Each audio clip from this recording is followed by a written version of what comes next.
Yes, I'm encouraged, but I'm also always vigilant and wary because many is the slip between the cup and the lip.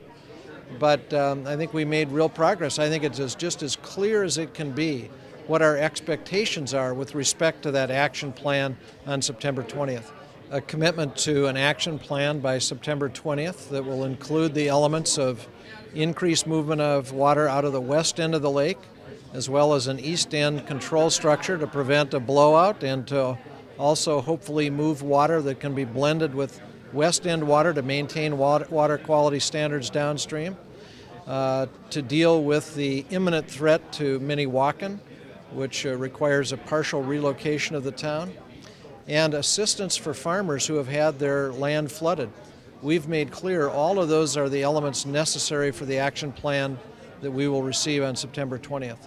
Well, this meeting will now lead to an action plan on September 20th. The federal agencies that are working on this have pledged an action plan. This was the opportunity for state and local governments, particularly the cities that are impacted with respect to Devil's Lake flooding, to come and talk about with the federal agencies what that action plan should be. You know, when everything is said and done, usually more is said than done, unfortunately. In this case, there's an increasing urgency to the Devil's Lake flooding. It affects not just the Devil's Lake region, but an uncontrolled release would affect, you know, 2/3 of North Dakota's population, eastern North Dakota, and even up into Canada.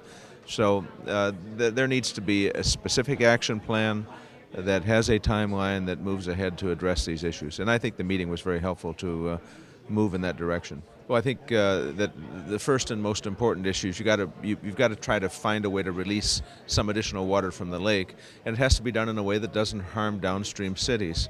We've got to have an action plan that's an emergency plan for Minnewacan. I mean, the Minnewacan has been devastated by this. We've got to help some farmers who have lost their entire farmland underwater.